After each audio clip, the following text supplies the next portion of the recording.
In the video description, you'll see a link to an article by a paper called The Daily Telegraph. In the article, it talks about uh, British British troops, um, British commanders, complaining about the fact that the they don't have much communication with with the Americans, with the American commanders, and how the Americans aren't very acclimated to engaging in dialogue and letting them know things that are very important to us. Just stuff like that. And now I'm not a supporter of the Iraq War, but I think this is an interesting article because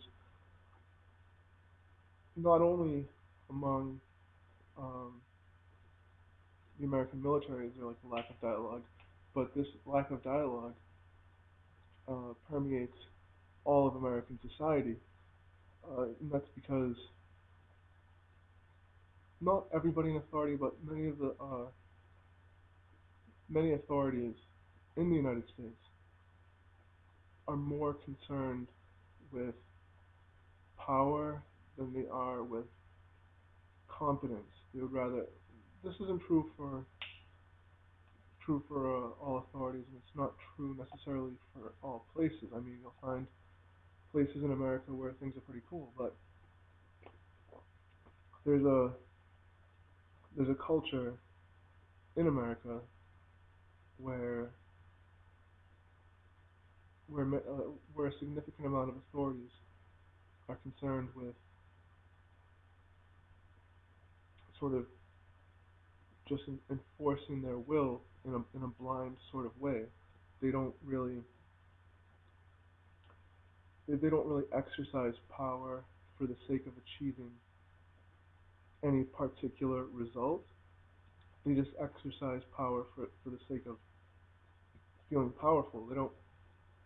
A lot of people don't have an idea of what sort of agenda they're serving through their capacities as an authority in whatever field they happen to occupy. And so this is obviously a problem with the American military too. And the article says that there's just a lack of dialogue, and then that creates a lot of chaos and so on. But I don't. I truly think that nobody should be nobody should be in Iraq anyways. I mean, except for like the Iraqis, the Americans, British. Nobody should be in there doing anything. Let them figure things out for themselves. I mean, actually, I think American military should be out, but I do think that since America did destroy the country, that American aid workers should be allowed to go there as long as they have no uh, military capacities.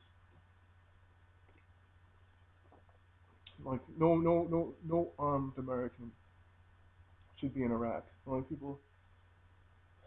foreign people who should be in Iraq are people who are doing help to rebuild the country and stuff like that.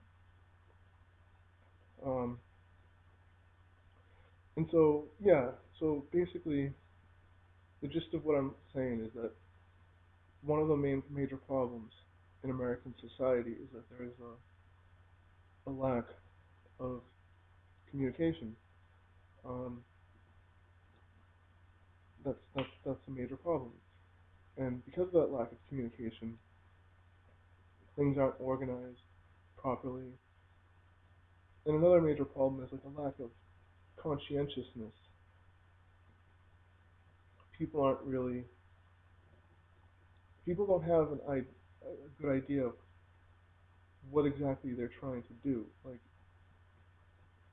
people fill up all these jobs, but they don't really understand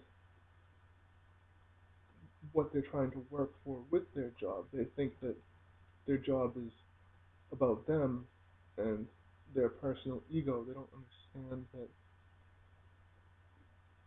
that ultimately their role is to to help. They don't realize that ultimately their role is to help society.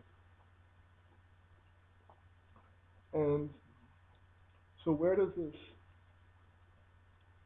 communication issue come from? Why is there um, a lack of effective communication in America? Well, it seems to me that that problem um, can trace its roots to the ideology of radical individualism. Now, everybody's a unique person. I mean, that's just a given, you know?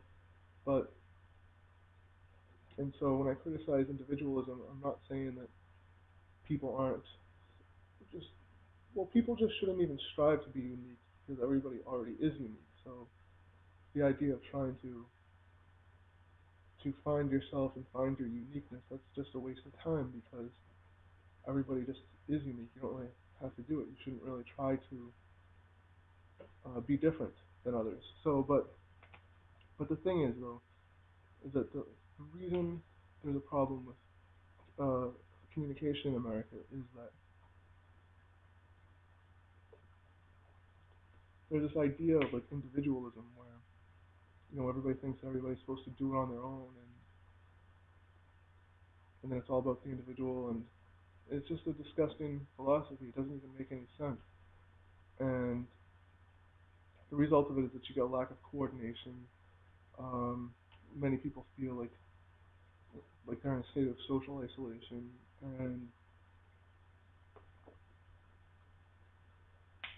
yeah, and I think this idea of individualism can be traced back to the notion that um, to the notion of individual responsibility for problems that one may encounter. The truth is that I really don't think that individuals are necessarily responsible for their problems. I mean, generally, when people run into problems, it's not necessarily them, but it's rather a situation or a way of doing things that that, that results in problems coming into one's life, and that way of doing things or situation is generally outside of oneself. And so,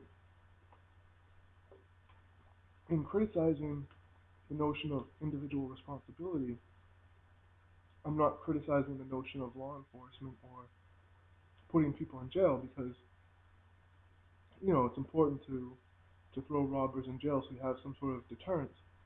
But at the same time, um, when you look at like social problems and stuff like that, blaming the individual isn't a good idea. You gotta look at the situation that um, that created the problem. Like for instance, take a plant. If you put a plant in in soil that is unhealthy and there's not a lot of sun, it's not going to grow. But if you put a plant in a place where there's good weather and good soil, it's gonna grow. And so you can't blame the plant for not growing properly when it's in bad soil and in bad weather. You gotta look at the outer circumstance. And so yeah, so yeah, I think that this idea of radical individualism can be traced back to the notion of individual responsibility, uh, and the notion of individual responsibility therefore seems to me to be the root of a lack of effective communication and even a lack of conscientiousness about things. Because I think that you have to look at the community and the situation and the circumstances to figure out why things go wrong for individuals. But yeah, but again, I think it's very important to have law enforcement in order to deter individuals from committing crimes.